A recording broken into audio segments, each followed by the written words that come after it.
Bienvenidos todos a esta clase del curso Medicina y Salud, un curso que sabéis que iniciamos pues hace ya unos meses con la pretensión de en clases de 1 hora, separadas en bloques de 10 minutos, intentar ilustraros pues, los aspectos médicos relacionados con cuestiones de las que vemos en la carrera de medicina y que más preocupan a la gente, si el sistema circulatorio, la sangre, todo, en fin, el corazón, neuronas. Hemos explicado en unas 30 clases anteriores a esta, que están en este curso a vuestra disposición, distintos aspectos de la medicina que, bueno, contribuyen o pretenden contribuir a que comprendáis un poquito mejor también el enfoque que damos a la medicina los médicos y que lleguemos a través de ese conocimiento a un entendimiento a la hora de ir a consulta y saber cómo comportarnos, es decir, cuáles son las expectativas del paciente, cuáles son los conocimientos de los médicos.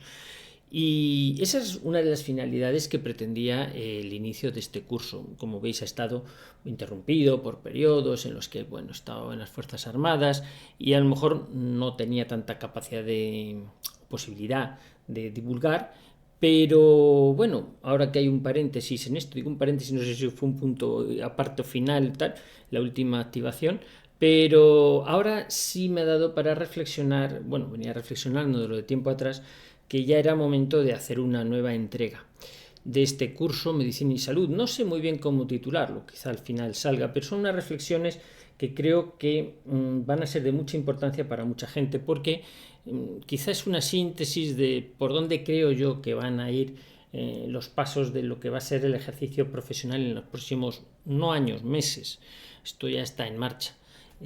Hablaremos a lo largo de este curso, de esta clase, pues del tratado de pandemia, saldrá también lo de la ética médica, la deontología profesional, las historias clínicas, la propiedad intelectual, hablaremos también pues de la ventana de Overton, de la inteligencia artificial y de cómo todas estas nuevas tecnologías irrumpen en el escenario que nos viene asaltando desde los últimos 5 años para acá, y cómo se ha ido transformando el ejercicio profesional, la medicina, la burocratización de los procesos, la automatización, los protocolos, y cómo nos va a afectar o nos está afectando eso para nuestra salud y para nuestra vida, nuestra calidad de vida. Es una clase que llevo tiempo dándole vueltas a ver cómo poder estructurarla. Yo sé que es una clase que para muchos le va a resultar, iba a decir, incómoda. Yo no pretendo en ningún momento incomodar a la gente ni generar alarmismo, pero es cierto que nos enfrentamos a una transformación que no la habíamos visto nunca. Y ya está operándose, o sea que los agentes que están llevando a cabo esto están dando pasos en distintas direcciones para conseguir lo mismo que se pretende, que es digitalizar a las personas, cosificarlas, y determinar sobre las personas que su ámbito de libertad sea el mínimo posible. Básicamente, en esencia sería eso. Entonces, ¿qué parte nos queda a los médicos en cuanto médicos para poder ejercer la medicina en ese ámbito? Es lo que vamos a intentar explicar en la próxima clase, durante esta clase. A mí se me hace difícil también porque quiero utilizar para ello pues conocimientos de lo que he ido aprendiendo en estos últimos meses, muchos de ellos fruto de las activaciones que he estado en el ejército. O sea, no hablo de teorías, hablo de cosas que están ya constatadas, ¿no? Hablo pues de datos pues que a través de las sociedades científicas, de los colegios de médicos, a través de asociaciones profesionales, Unipromel, Médicos Unidos por la Defensa de la Medicina, en fin, sociedades científicas de atención primaria, y muchas publicaciones que salen y que vas leyendo los titulares y sabes qué orientación tienen. Todo coalesce, todo va fundiéndose en la dirección en la que yo voy a tratar de explicaros cuál es mi punto de vista de hacia dónde gira la medicina o hacia dónde va. Es un panorama un poquito robotizado, un poquito angustioso, pero precisamente lo comento porque creo que hay salida a eso, hay solución. Entonces yo creo que eso es lo importante, tomar conciencia de qué es lo que pasa, no esconder la cabeza bajo tierra como el avestruz, sino saber que esto se está produciendo, no es que sea ciencia ficción, esto ya está en marcha. Digamos que el escenario pandemia y todo esto que nos ha envuelto los últimos 5 años, era una puesta a punto, era un tentar a la sociedad para ver hasta qué punto son dóciles o se puede amedrentar al personal de manera que se pueda hacer prácticamente lo que uno quiera y no pasa nada. Lo vemos en el ámbito político, ¿no? La corrupción llega a extremos de verdadero escándalo, pero no pasa absolutamente nada. ¿Por qué? Porque como se ha pudrido también la justicia, los mecanismos reguladores, pues da un poco igual, genera indiferencia en la gente y se anula hasta la capacidad de escandalizarse que antes uno tenía, se escandalizaba pues eso, con los desastres, con las corrupciones. Ahora no, ahora ya parece que la gente traga con ello y debe ser lo normal.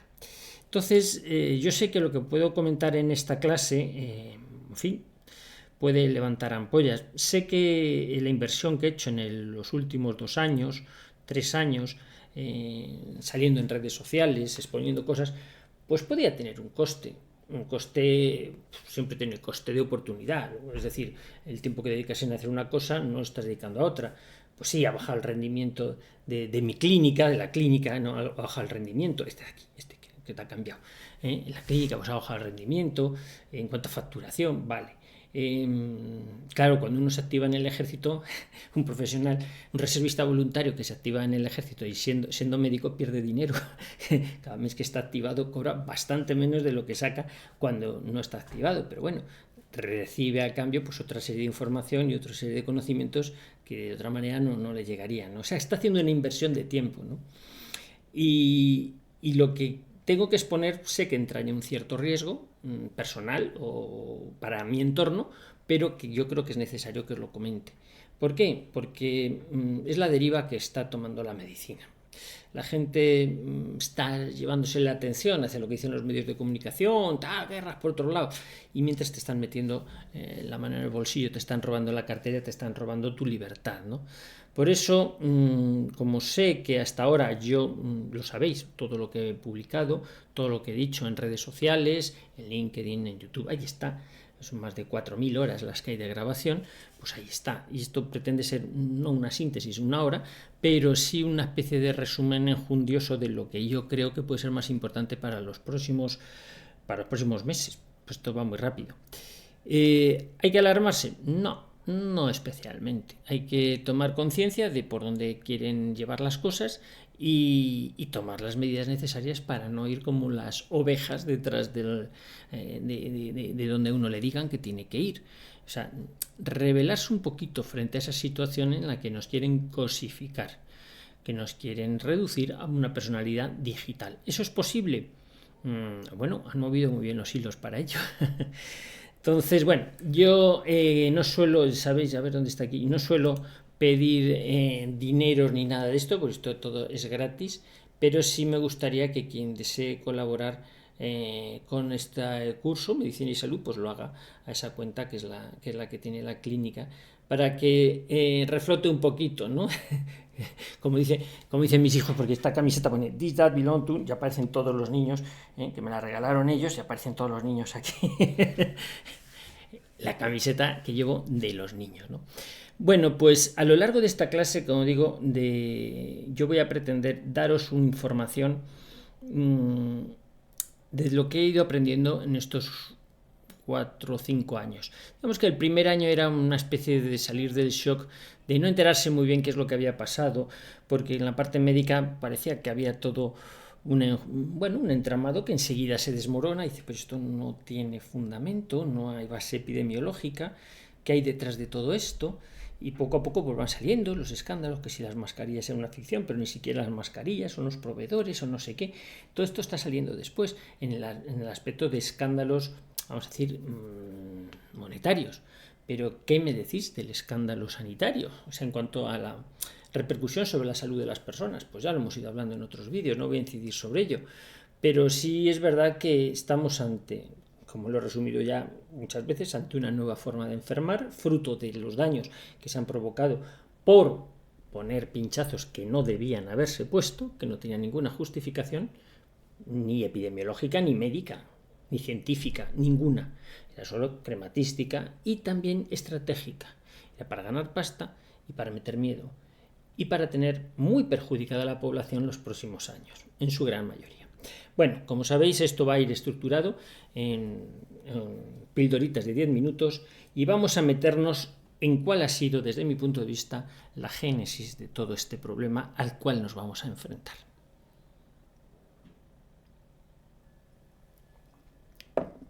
Bien, estamos en la clase quizás más difícil de dar para mí.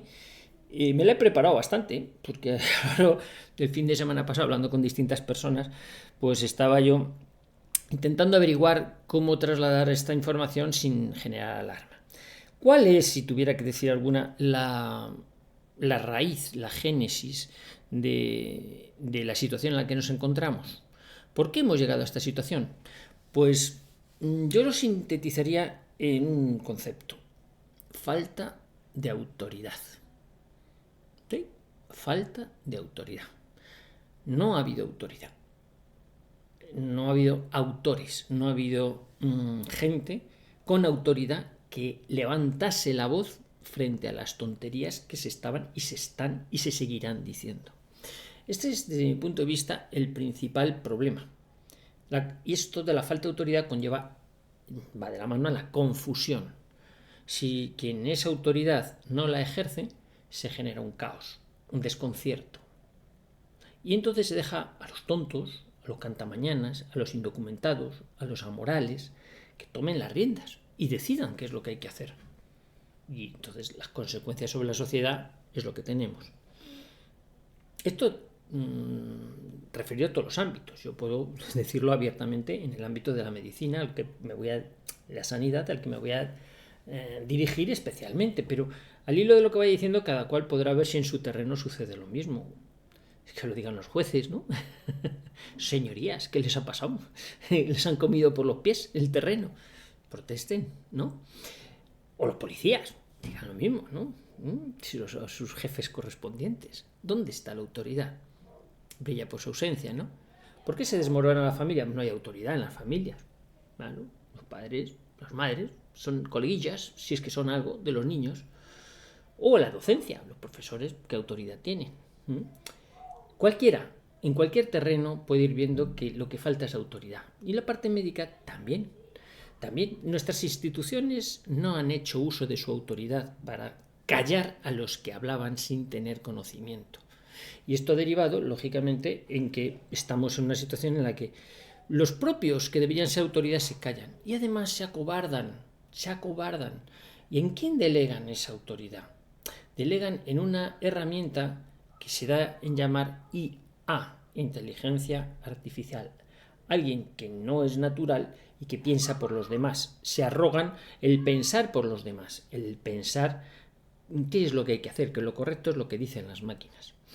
Había un titular por aquí que lo tenía yo aquí, quería sacarlo, pues porque, bueno, de los muchos que salen en la prensa, ¿no? Y de muchos que salen en esto. Y hay una publicación que yo veo mucho en los titulares, solo los titulares, porque todas las noticias están trufadas por lo mismo, están pagadas por lo mismo, que es el digital y sanidad, ¿no?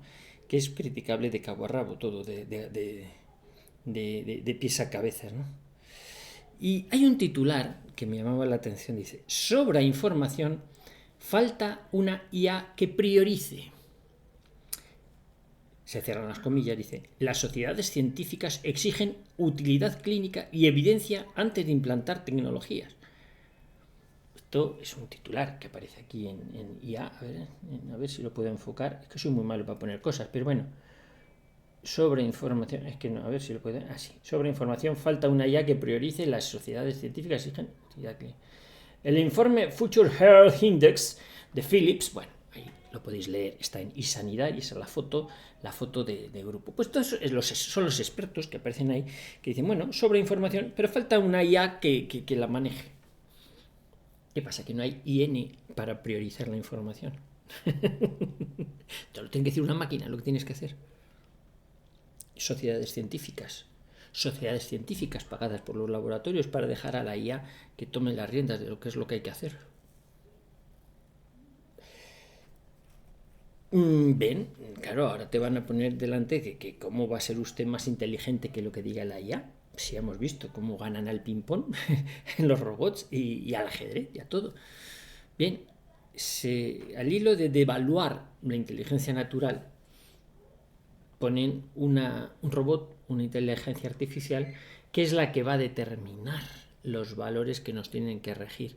Hablo en todos los ámbitos de la vida, específicamente relacionados con la medicina. Vemos ahí a las sociedades científicas delegando en las máquinas que sea la IA.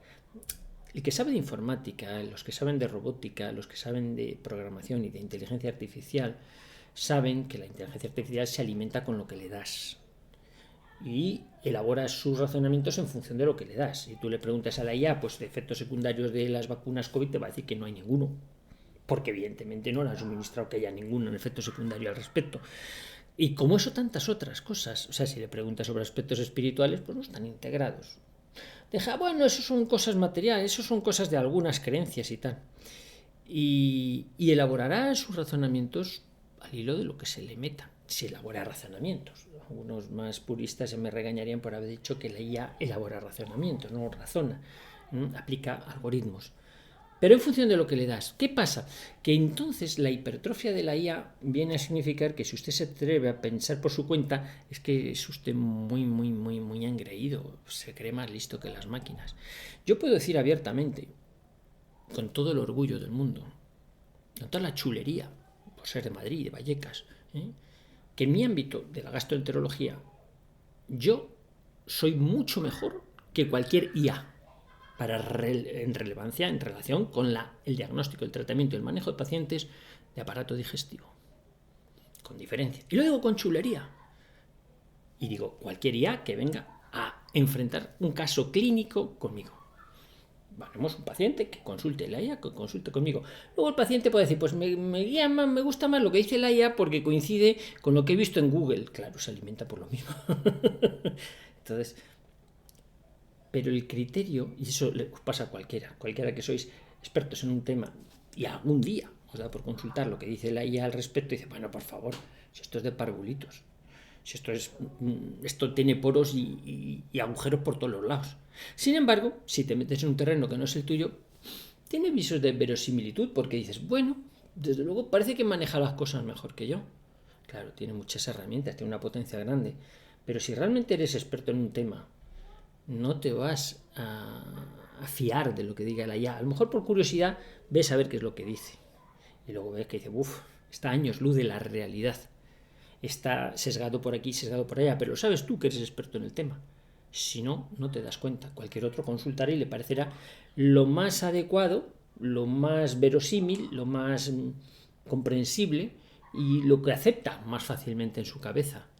¿Por qué? Pues porque en el fondo no ha encontrado ni siquiera un médico que le diga algo tan coherente como lo que le está diciendo la IA. Eso es así. Entonces, hemos dejado a las máquinas que decidan, los algoritmos que se les ponen a las máquinas que decidan lo que tienen que hacer con los pacientes a futuro. Y veis, las sociedades científicas dicen, no, pues esto es que hay mucha información, pero entonces necesitamos una big data que coja todos los datos y nos los procese. Que en el fondo, pues es también dejar a la inteligencia natural que se quede pues a la altura del betún. Y cada vez más se va atrofiando. Hay una hipertrofia de la IA y una atrofia de la IN, de la inteligencia natural. Y esto se ve claramente en las generaciones venideras. En el futuro, cualquiera de nosotros antaño pues nos sabíamos 8 o 10 números de teléfono al que teníamos que llamar, pues porque en caso de necesidad pues marcabas tal número. Ahora no, ahora ya lo tienes todo metido aquí, y como esto se te pierda, amigo, ya, toma, que se me ha perdido el móvil, llama a tu hijo, es que no es el teléfono. Llama a tu padre, no me es el teléfono, es que yo lo tengo en el móvil, pero no lo sé. ¿A cuántos nos pasa? Entonces vamos atrofiando los conocimientos naturales, la memorística y conocimientos, porque todo está en las máquinas. Y como todo está en las máquinas, pues no agilizamos, no ejercitamos nuestro pensamiento. Y el día que se va la luz, lógicamente, pues los apagones, pues no podemos hacer nada, porque todo depende de la electricidad. ¿Cómo voy a poder atenderle yo si mis conocimientos están todos en la nube? Ya hablaremos de la nube. Estar en la nube es como estar perdido, ¿no? Bueno, pues esa es la primera alerta que quería yo poneros en este curso, que hay una falta de autoridad. Y entonces cuando no hay una autoridad se pone la máquina como juez para que imparta paz, o ecuanimidad, o siente lo que es la base de la ciencia. Y eso tiene muchos peligros los está teniendo, porque también en esa elaboración de doctrina, por supuesto, hay criterios económicos y a veces por intereses de los que le han puesto eso en la IA. Vamos a seguir adelante, porque vamos a entroncar con la parte jurídica de esto.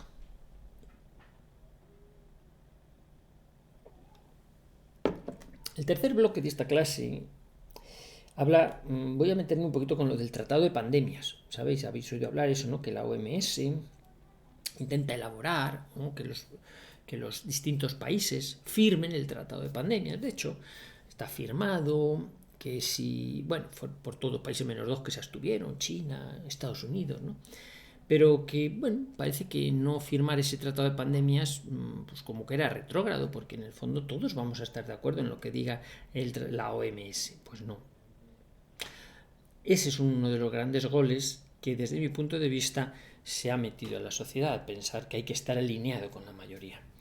Como decía en una entrevista hace poco que me hicieron refiriéndose a esto del tratado de pandemias, los riesgos que puede tener para la sociedad, efectivamente todo está escrito en términos económicos. Parece que lo que los gobiernos tienen que hacer es invertir para prevenir futuras pandemias, es decir, para invertir en algo que ya te dicen que va a venir y que hay que estar al tanto. Hay que meter un miedo y gastar. Y al mismo tiempo anular la capacidad de los distintos gobiernos de decidir sobre qué tienen que hacer en concreto.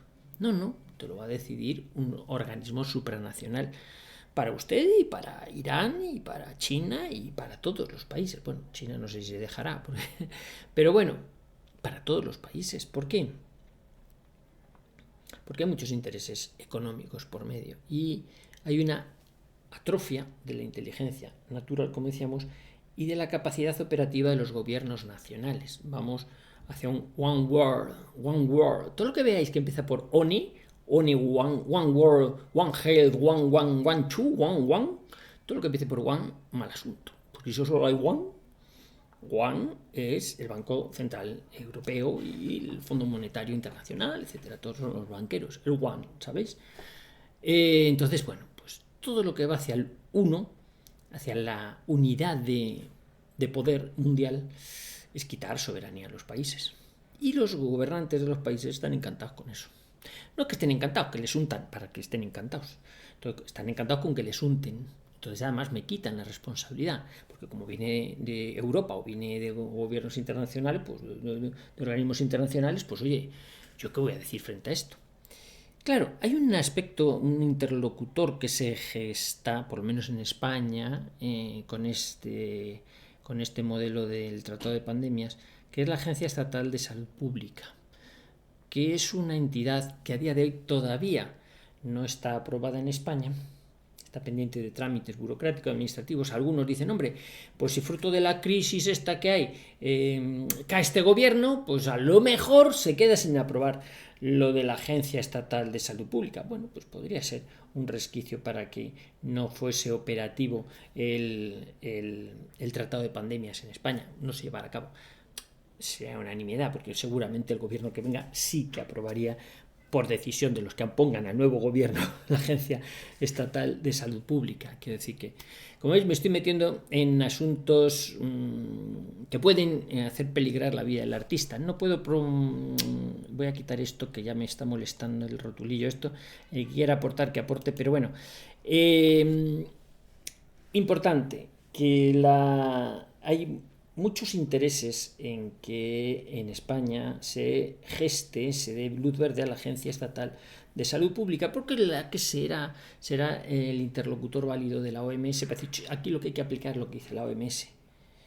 Ya, pero que los médicos, ¿qué dice usted? Autonomía del médico, pero eso ya lo hemos dejado dicho que no, que autonomía no tiene ninguna. Vamos, hasta los colegios de médicos que le representaban ya han dicho que no, ya cada uno se han callado, y entonces no refrendan la autoridad del médico para nada. Eso que digan los organismos supranacionales. Tenemos que estar alineados con todos.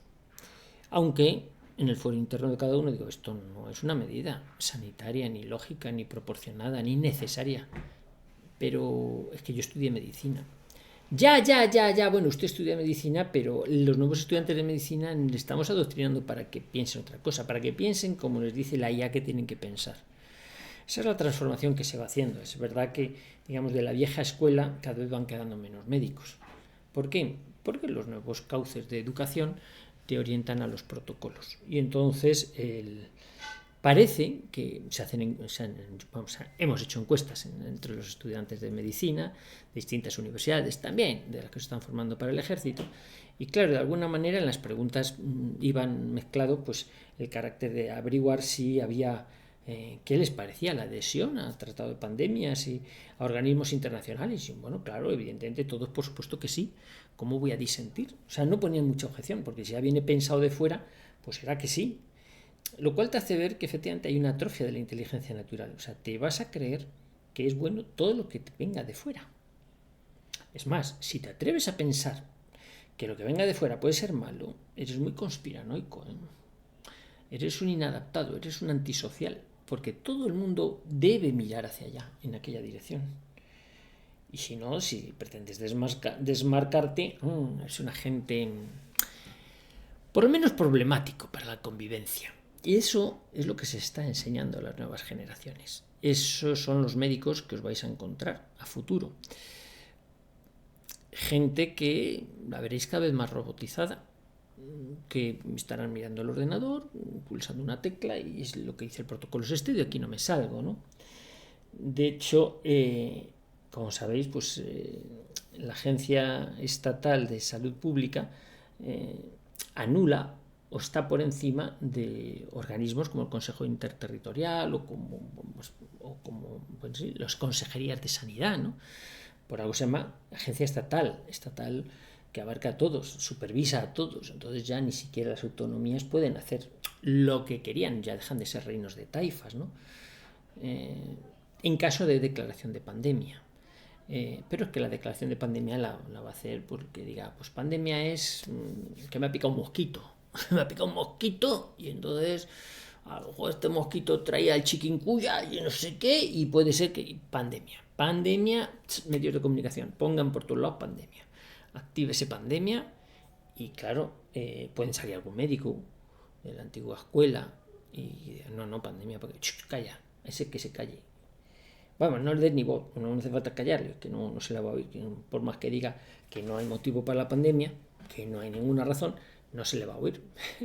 Estas 4.000 horas que he comentado yo, que van más de 4.000 horas de información médica, no han llegado, no salen del entorno, siempre llegan los mismos. Y ese es un tipo de censura que va a ir a más. Es decir, no que no te dejen decir las cosas, simplemente que las cosas que dices no se difunden. Y cuando algún día saltan la barrera de eso y caen en alguien que nunca las ha oído, se escandaliza. ¿Pero cómo dices eso ahora? ¿Cómo se ocurre decir? Bueno, por eso esto yo lo divulgo en las redes profesionales, en LinkedIn, o lo divulgo en canales de YouTube, o en otros, en entrevistas varias. Hay una entrevista en ciernes a finales de julio en Madrid. Bueno, veremos a ver si llegamos o no, pero intentar poner en conocimiento de la gente que hay no un intento, ya es un hecho, una pretensión de que organismos supranacionales se han adueñado de parte de la soberanía o de la totalidad, yo hablo de la parte sanitaria, de la totalidad de la soberanía nacional. Las naciones no tienen autonomía, no pueden decidir. Les viene impuesto desde fuera porque las autoridades que nos gobiernan así lo han querido, han delegado.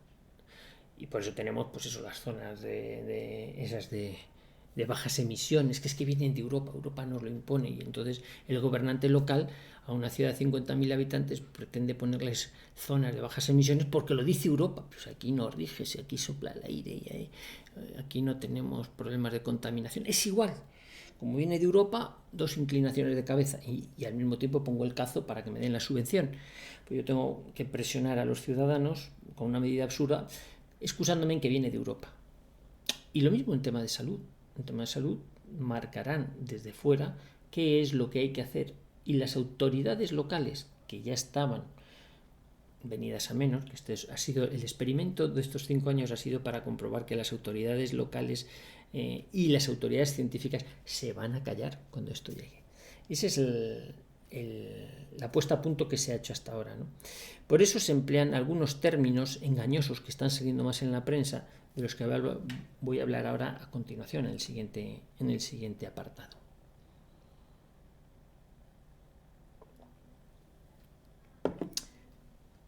Parece que esto de enfrentarse al avance tecnológico, a la inteligencia artificial, a las nuevas tecnologías que permiten implementar la atención sanitaria, es retrógrado. Parece que es, de terraplanistas, de gente que no quiere el progreso. Y además de gente irracional. Y además de gente que no tiene conocimientos científicos. Yo os he dicho que en el ámbito médico de la gastroenterología yo me enfrento a cualquier IA que queráis. Ahí domino lo que queráis. Con chulería os lo he dicho, vuelvo a repetir. Pero oiréis hablar, que está en todos lados, medicina personalizada. ¿Verdad que sí? Es que vamos a hacer una medicina a su medida. ¿Quién te lo va a hacer? Una máquina.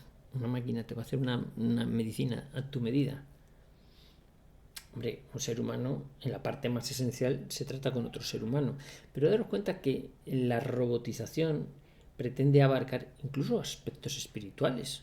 En lugar de confesarte con un cura, que te confiese un ordenador, una inteligencia artificial, que puede tener ahí metida psicología, e incluso hasta las obras de misericordia las puede tener metidas, y puede saber perfectamente hasta qué penitencia te corresponde, pero no tiene potestad para darte la absolución. Bueno, te dará algo parecido a la absolución, pero tú te lo crees. Y entonces tus pecados quedan igualmente perdonados porque te has confesado con una IA. Y lo mismo en el aspecto de, jurídicamente, pues sí, a veces puedes hablar con una máquina. Los jueces, hay jueces que elaboran sus sentencias por IA, y les dan el caso clínico y te sacan la sentencia. Y dice el juez, hombre, pues ha quedado bastante apañado con arreglo al derecho. Pues ala, ahí que va, plagio directo. O los psicólogos, oye, pues ¿por qué no sacamos un psicólogo, un ciberpsicólogo, ¿no? Bueno, sí. Y muchos hemos chateado con la IA para analizar cómo razonan determinados aspectos. Es interesante, es un experimento interesante, porque ahí es donde descubres las deficiencias. Sí, te pueden dejar obnubilado en algún punto, en algún aspecto, que bien manejan este tema, pero cuando lo llevas al terreno tuyo, más propiamente humano, ahí es donde te das cuenta que ya estás con una máquina que no entiende nada de los seres humanos, porque tampoco tiene nada metido, y tampoco tiene sentimientos, con los cuales también elaboramos muchos conocimientos. Por eso estamos en un punto en el que esa medicina personalizada tiene que ser ejercida por personas, no por máquinas. Se va a intentar asociar que la medicina personalizada es la que te va a dar la IA, o te va a llegar a través de esos protocolos que están súper estandarizados y todo el mundo conoce. Hay un aspecto, por ejemplo, que quería comentarlo específicamente porque es el tema de la historia clínica, los datos de la historia clínica. Como sabéis, la historia clínica es ese documento que es propiedad tanto del que la hace, o sea del hospital o del médico, como del paciente, son copropietarios de la historia clínica. Esto desde el punto de vista de la deontología médica es así, donde están recogidos todo el historial de los procesos médicos de un paciente. Eso es la historia clínica. Y el paciente también tiene derecho a acceder a esos datos de su historia clínica. Pues bien, los médicos de inicio pues suscribíamos con aquella letra que nos entendía, en folios y tal, en cuartillas, los archivábamos en unas carpetas, lo metíamos en archivadores. Cuando llegaba el paciente, pues sacábamos del archivador la carpeta, seguíamos escribiendo, continuábamos la historia clínica, tal, luego a una carpeta, tal, se iba almacenando información, una radiografía, un electro, tal, todas las pruebas se iban adjuntando ahí a esa carpeta. Inicialmente, pues eso fue el registro de la historia clínica a través de un soporte de papel. Claro, llegan los ordenadores y dicen, perdón, esto tiene que estar todo hay que informatizarlo. Ya supone un problema porque, claro, el médico tiene que, ya se le entiende la letra. Ya tiene que escribir en un ordenador. Y además tiene que tener ideas claras, porque claro, con la letra así de médico, donde dije, digo Diego, pero es que ahora va y le queda escrito. Y entonces ya los informes se leen y se pueden leer. Otra cosa que se entiendan, pero se leen, ¿no? Y entonces, claro, aparecen los registros en papel, pues en primera máquina de escribir o en ordenadores enseguida, tal, porque la máquina de escribir duró poco. Pero es que además luego la máquina de escribir o el ordenador no solamente te elabora los informes, es que los integra, hace bases de datos. Bases de datos. Entonces se empiezan a guardar los datos en discos duros. El disco duro, que hay que hacer copia de seguridad, que además la copia de seguridad tiene que estar en un sitio diferente para que no se inunde, para que no sé qué, para que no te, si te lo roban tener una copia, o si se bloquea o si se pierde, tener copia de seguridad. Vale. Bueno, pues el paso siguiente es la nube. Claro, los médicos hemos ido evolucionando en la recogida de datos de los pacientes y, deontológicamente, es un deber grave por parte del médico guardar, custodiar esos datos porque son datos sensibles. Esos datos no pueden estar al alcance de cualquiera. Hay un deber de custodia de esos datos del médico o de la institución donde trabaja, de que esos datos están protegidos y no salen, no están al alcance de cualquiera, porque son datos sensibles, personales. Bien, pues de un tiempo a esta parte, los programas informáticos no permiten grabar los datos de esas historias en un disco, no, van a la nube, a un espacio que es la nube. ¿Qué nubes? ¿Dónde está? ¿Nubes quién hay ahí? ¿Nubes lo que van a hacer con ello? ¿Nubes nada de nada? Pero están ahí y además te dicen, están encriptados. No se puede, no te los tienen total garantía de que nadie te los va a robar. Bueno, cuando te dan total garantía de que algo no se puede robar, te lo roban. Pues así. Pero vamos, les pasa a las grandes entidades bancarias, al Ministerio de Hacienda, les roban datos, entran los hackers. Y al final todo es hackeable, todo es, te pueden secuestrar la información. Yo he tenido algunas controversias porque yo en mi práctica clínica sigo utilizando una herramienta, un programa informático que graba los datos en ese ordenador y no se ponen en red. Cuando intentas conseguir actualizaciones sobre ese programa, ya los propios diseñadores de ese programa te dicen, no, este modelo no lo tenemos. Tenemos otro que ya le permite grabarlo en la nube. Dijo, no, yo no quiero llevar los datos de mis pacientes a ninguna nube. Yo quiero trabajar con ellos en un entorno cerrado. No, eso ya no se lleva, no se lleva. Pero lo curioso, o sea, tú puedes entender que desde el punto de vista, y además contactas con otras proveedores de software, de material informático, o sea, hacer historias clínicas, y todos te dicen, no, ya eso ya no lo trabajamos, todos vamos a la nube, todo se almacena en la nube. Digo, bueno, ¿qué pretensión hay en que todo esté en la nube? Déjenme a mí trabajar en un entorno cerrado con los datos de mis pacientes. No, porque sí, a futuro podrán ser exportables, la interoperabilidad, lo habéis oído, esa palabra tan larga, interoperabilidad de las historias clínicas. Se pretende que, lógicamente, estando esos datos en red, pues están al acceso de todos y entonces todos tendremos más información o más posibilidad de intercomunicar si un paciente está aquí. Hombre, pero qué bueno es que un paciente de una provincia tenga su historia clínica en un registro que si cambia de provincia o va a otra comunidad autónoma o a otro país, oye, también tengan acceso a esa historia clínica, ¿verdad? A esa misma, no a otra diferente. Hombre, parece que eso se acaba con la Torre de Babel. Sí, tiene unas ventajas, pero ya dejas de tener control sobre esos datos. Esos datos están en poder de alguien y esos datos son poder, es información y esa información es la que orienta y sesga pues cómo te van a dar un seguro dependiendo de las lesiones o los daños que tengas, tus antecedentes personales o familiares, en fin, el nivel de renta que tengas, todo eso es información. Pero son datos sensibles, los médicos no podemos darlos a las multinacionales ni a los programas informáticos. Ya, pero no le queda de otra. Pero es que consultas a los colegios de médicos y se encogen de hombros. Bueno, es que es lo que son las nuevas modas, ahora se recogen los datos así. ¿Y qué le vamos a hacer?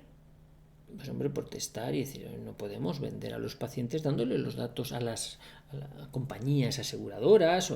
No, eso le garantizamos a usted que queda encriptado, que todo lo que tú quieras. Yo la mejor garantía es tener la historia clínica de mi paciente. O que él traiga un resumen de la atención de otro médico, que eso la ha visto en otro sitio. Porque la información tiene que estar con el paciente. No considero que la nube o esos espacios virtuales que uno no controla sean seguros para que esa información no se filtre. Es mi percepción. Y entonces, cuidado con eso de la medicina personalizada. Es un engaño. Y esto del secuestro de la historia clínica es el camino que ya se está ejecutando para hacerte con los datos antropométricos, biométricos, médicos, sanitarios de cada uno de nosotros. Que ahí es donde va perdiendo uno su autonomía y el médico el control, el poquito control que le podía quedar. Pero todavía hay más, porque hay un secuestro deontológico del que vamos a hablar a continuación.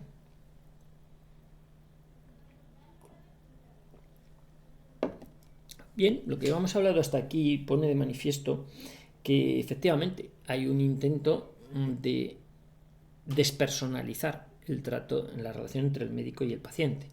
El médico va a ejercer una medicina que es lo que le diga la IA, va a pulsar teclas, y el paciente van a quedar sus datos metidos en una historia que va a una nube o que se pierde por ahí, que la obtienen las multinacionales o las tienen las compañías aseguradoras o las tiene el gobierno, y con eso pues elaboran en sus datos a la hora de decir, bueno, pues demográficamente tenemos muchos abuelitos, habrá que cargarse abuelitos, modifica los protocolos de la IA para que a partir de ahora no se piden análisis, ¿qué decíamos? 70 años, no, pon 60 años ya no se piden análisis porque no son, o escáneres o lo que sea, ¿no? Y se van a ir modificando los protocolos en función de los datos que tenga el gobierno, de la situación sanitaria de salud. La agencia esa de la que hablábamos, estatal de salud pública, también quiere meter mano ahí, lógicamente, pues para tener control sobre las medidas con las que se debe regular una sociedad en función de lo envejecida que esté y en función del gasto social y en función de su poder adquisitivo, todas estas cosas, ¿no? Claro, como os digo, cuando uno interacciona con muchos agentes sociales y ve que lo que está pensando no es fruto de una paranoia, sino que te lo dicen, no, esto lo estamos haciendo así. Las compañías de seguros, todo esto en el ejército, todo esto va bien, y dicen, caramba, es que todos confluyen desde distintos puntos hacia el mismo lado. O sea que es algo que está así. Y claro, entonces dices, ¿yo qué puedo hacer? Porque médicamente considero que tengo un compromiso deontológico con los pacientes. Pues en primer lugar, enfrentarme a una clase tan dura como esta y advertir, esto está pasando y estas son las directrices y por aquí van a ir los tiros. O sea, yo como médico tengo obligación de advertiros, de preocuparme porque vuestros datos sean tratados de una forma económica, exclusivamente económica. De manera que se utiliza la herramienta del miedo para decir, bueno, el que no tenga crédito social, el que no tenga garantías de que es ¿cómo es? Adepto, ¿no? Comulgue con lo que dice el gobierno, pues entonces a lo mejor tiene menos puntuación. Luego a usted le trae cuenta ser palmero del gobierno, el gobierno que esté, sea el que sea, pero siempre aplaudir lo que diga el gobierno. Porque el gobierno va a tener esos datos y esos datos pueden repercutir negativamente sobre su derecho a tener una atención sanitaria u otra. Entonces el médico, que antaño pues tenía su juramento hipocrático basándose en que bueno, no podía hacer acepción de personas a la hora de determinar los tratamientos, dice, me encuentro en un compromiso ético. ¿Qué hago yo frente a esto? Y el gobierno nuevamente, los poderes supranacionales ya exoneran al médico del compromiso deontológico.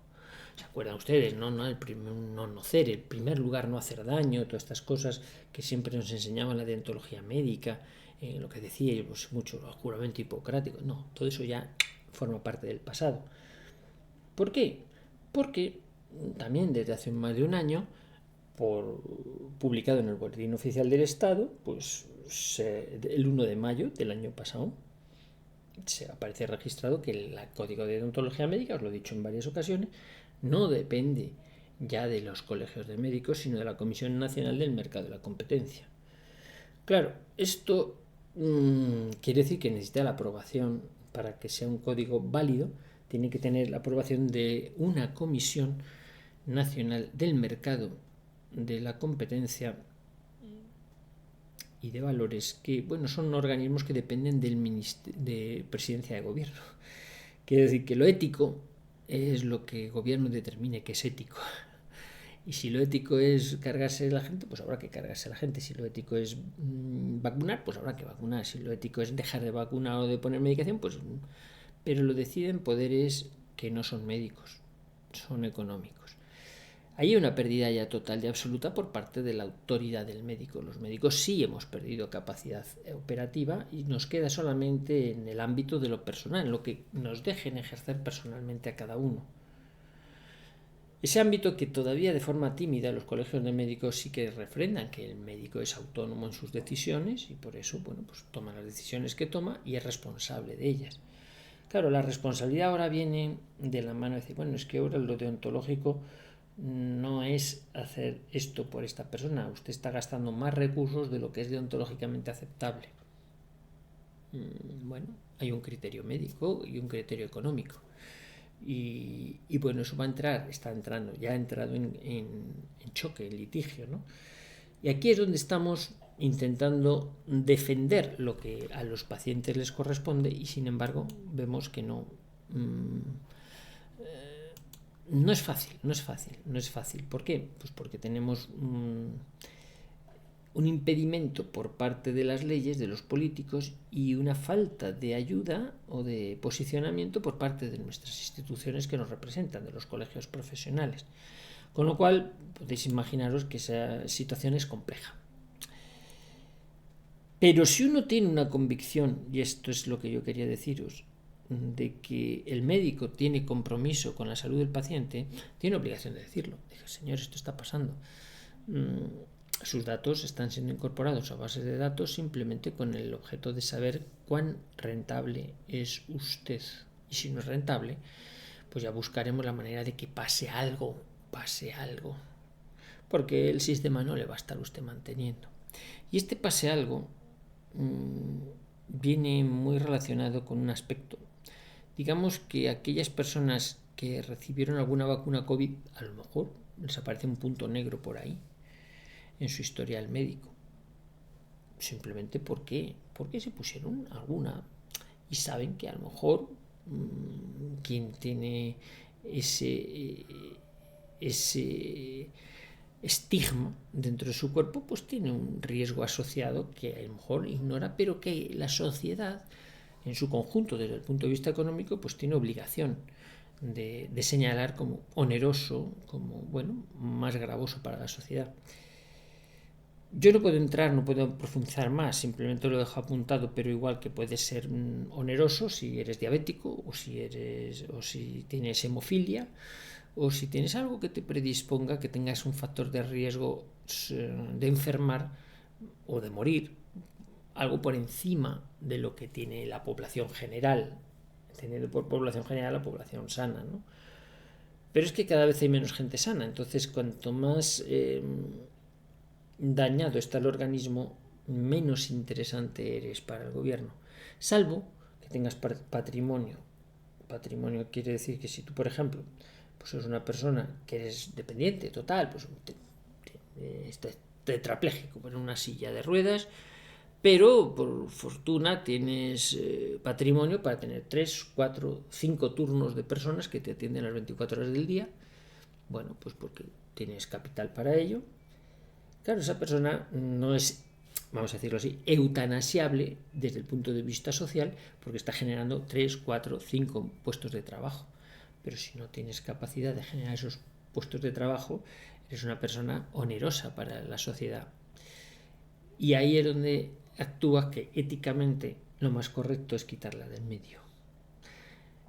Yo no quiero ir a profundizar más porque podría ser muy duro, pero este es un poquito el escenario que se está pintando cuando se ha perdido la autoridad, que decíamos en el apartado segundo, cuando entra en juego el tratado de pandemias y la Agencia Estatal de Salud Pública que pretende regular a nivel nacional pues esas directrices de la OMS, con esa injerencia en los distintos países.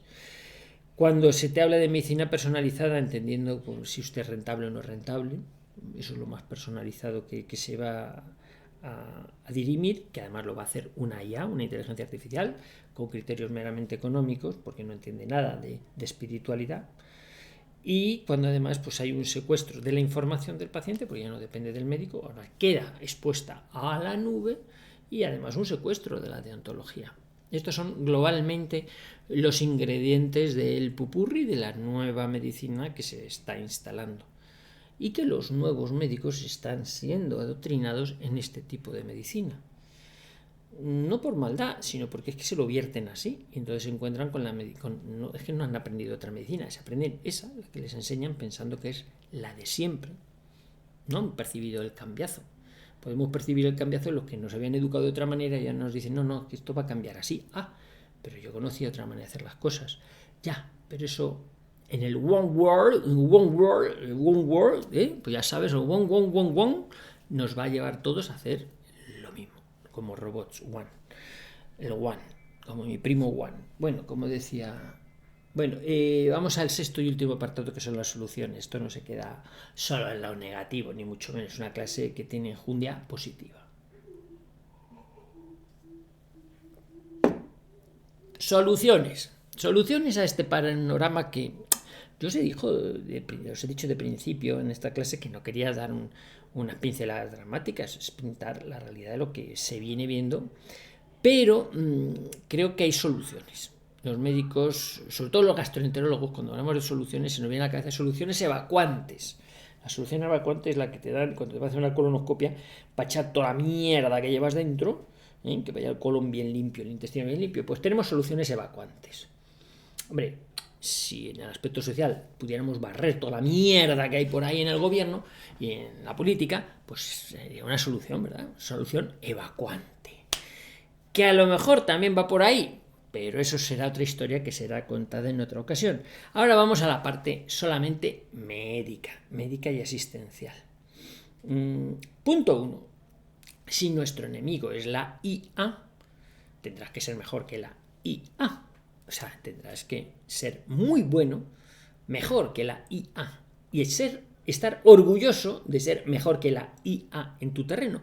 Porque si tú ya empiezas reconociendo que la IA va a regir tu actividad, a ti te van a alargar. Y por eso, no solamente se trata de decir de boquilla, soy mejor que la IA, que yo lo he dicho aquí en alguna ocasión. No se trata de decirlo de boquilla, es que hay que serlo. Es que hay que serlo. Si realmente no aportas algo mejor a tus pacientes de lo que los trata la IA, vas a desaparecer. Pero desaparecer, de verdad. Porque no va a querer nadie recibir lo que te da una máquina mejor o que percibe como mejor, en calidad, en trato, lo que sea. Algo diferente le tienes que dar que la máquina no sea capaz de darle. Me refiero al ámbito médico y a cualquiera. Os dediquéis a la actividad que os dediquéis. Y punto 1, eso, ser mejor que la IA. Cuidado también en las soluciones, cuidado con los cantamañanas. Como decía León Bloy, en tiempos de crisis en todos los pesebres se buscan mesías. Y claro, al hilo de toda esta parafernalia que se ha generado, es que es un caos, ¿dónde vamos a ir? ¿Dónde podemos buscar? Si es que esto... se han enmarañado tantísimo las cosas que ¿dónde vamos? ¿Dónde vamos? Pues habrá que buscarlo, habrá que adquirir criterio. Pero es cierto que al hilo de esa desorientación y desinformación tan grande, pues también se ha levantado gente que dice ser alguien y vender remedios que no son. Hay que tener criterio, hay que adquirir criterio, no ir a la desesperada. Cuando una persona está desesperada se apunta a tomarse cualquier cosa que le digan porque es bueno, porque es natural, porque no sé qué. Es de todo menos barato. Es de todo menos barato. Bueno, y algunas veces también hay algunas cosas que son baratas, pero que tampoco son la panacea de todo. Y si te lo venden como la panacea de todo, pues empieza a recelar un poquito, ¿no? Entonces, yo creo que es difícil hablar, o sea, generalizar, porque claro, la casuística de cada uno es muy particular. Últimamente estoy revitalizando dos cosillas que considero que es mi aportación personal a esta mejora, intentar mejorar o mantener lo que es la calidad médica del trato humano en la relación médico-paciente. Por un lado, la plataforma Medicina Ética, que ya conocéis bastantes de vosotros, que se está rehabilitando constantemente con profesionales que van buscando seguir ejerciendo la medicina que siempre se ha hecho, dar información contrastada y humana de qué es lo que puede hacer mejor en cada caso las distintas personas. Medicinaetica.es es la plataforma que, como sabéis, pues lleva funcionando un par de años Yo estoy formando parte de ella y, según me han dicho, pues parece que hay bastante actividad creciente porque la gente va buscando información humana. De esa no tengo yo conocimiento, o sea, yo participo en ella, pero no soy, digamos, más que un elemento. O sea, que no. Y sé que está subiendo mucho el interés de la gente por preguntar a una persona acerca de su situación, no a la IA ni a un doctor Google. Y se está retroalimentando mucho, sobre todo con las opiniones. La gente que acude al servicio de medicina ética después evalúa la calidad del servicio recibido. Y ahí es donde se percibe si la calidad de lo que uno ha recibido ha merecido la pena de pagar esos 30 euros que vale la consulta por a ver si merece la pena hacer más, porque ha sacado un provecho, una lección o una utilidad importante de lo que le han contado un médico con el que estaba hablando, un colega o una colega con la que estaba hablando, ¿no? Presentándole su caso. Pero por otro lado, también la otra plataforma que estoy revitalizando en el plano personal es Doctoralia. En Doctoralia llevo trabajando unos 8 o 9 años, me parece, o más a lo mejor. Pero a través de las preguntas que he ido contestando, sí, van más de 23.000 preguntas las que he contestado, o sea que no es una cosa de hace 2 días, 23.000 preguntas. Buscáis en Doctoralia, doctor Luis Miguel Benito Benito, y veréis que hay 23.000 preguntas contestadas por mí. No tengo ningún negro que las conteste, las contesto yo personalmente. Y aparte, dudas específicas, particulares que también he ido haciendo, o sea, muchísimas. Bien, pues sí que se perciben las estadísticas que se manejan un repunte muy grande de gente que va preguntando cosas sobre sus dolencias y cosas en las que cada vez salen más reflejado efectos secundarios derivados de los pinchazos. Ahí estamos aprendiendo mucho. El intercambio de información en un ámbito donde no hay, a día de hoy, no sé si más adelante lo habrá, ningún tipo de censura, pues permite que podamos hablar con franqueza. Cada vez se habla más con franqueza, o con menos ocultación. Sigue habiéndolo.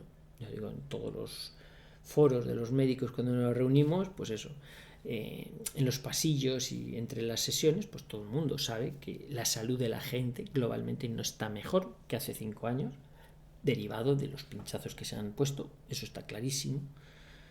Y también auguran que no se ha tocado fondo, que esto va más, porque están apareciendo nuevas cosas. La gente, como decía, con esa memoria de pez, piensa que los efectos secundarios de unas terapias o de unos pinchazos pues tienen que verse ipso facto, y si no, ya cuando pasan 3-4 años ya no puede ser, no estar vinculado, y eso no es verdad. Los efectos secundarios de estos productos que se pusieron están empezando a salir ahora. Curiosamente decían hace poco que se ha dejado de hablar del long COVID, ¿no? Del COVID persistente. Sí, pero porque ya se ha quitado, sabéis que el long COVID se puso sobre todo para ocultar los efectos secundarios inmediatos de las vacunas. El COVID persistente, ¿verdad que en el año 2020 no se hablaba de ello? Y era cuando teníamos el COVID, ¿no? Pues no se hablaba del long COVID. ¿Cuándo se empezó a hablar? En la segunda mitad del año 2021, cuando llevábamos ya medio año poniendo pinchazos, que es cuando empiezan a aparecer los efectos secundarios. Entonces, para no relacionarlos con los pinchazos, se empieza a hablar que esto es de una infección que hubo el año pasado. Cosas así. Bueno, todo ese maquillaje de información cada vez está siendo más criticada por parte de la población, y se dan cuenta que es así, pero porque lo ven ellos en su entorno. No necesito yo ir a contarles mi casuística, son ellos los que traen mucha casuística de su entorno. Y en ese ámbito, gente que gracias al aldabonazo sobre la salud empiezan a pensar, se dan cuenta de que la gravedad de la situación va más allá de lo que los pinchazos estos puedan traer. Esto ha sido distraernos de las maniobras políticas que estaban haciendo para el tratado de pandemias, para desautorizar las autoridades y poner a los cantamañanas a dictar las normas o lo que fuese, ¿no? En definitiva, a poner un más revuelo en el ámbito sanitario.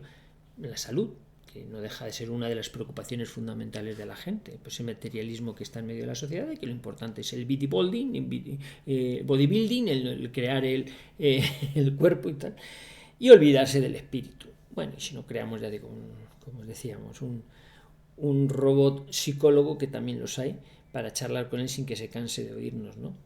Bueno, unas pinceladas, como digo, una clase que creo que es muy importante, creo que va a tener mucha repercusión. Me gustaría que le dierais difusión, si la queréis la fileteáis, la troceáis, y como os decía, si podéis hacer alguna aportación aquí como ponía de rótulo así, a Medicina y Salud, al canal, pues será bienvenida. Pero que en cualquier caso la información está en vuestro poder. No os alarméis, no os agobiéis especialmente. No es mi pretensión ni alarmar ni agobiar, es simplemente hacer una síntesis de lo que ha pasado, de lo que está pasando y por qué ha pasado y hacia dónde va la deriva de las cosas. Soluciones, pues todas las prácticas desde el punto de vista médico, bueno, pero hay otras mucho más importantes que aquí no se pueden contar y están en curso. No os preocupéis, que saldremos adelante, yo estoy convencido de ello. Lo que no sé es el coste, pero salimos. Venga, un fuerte abrazo y a ver si me da para hacer otra clase en breve.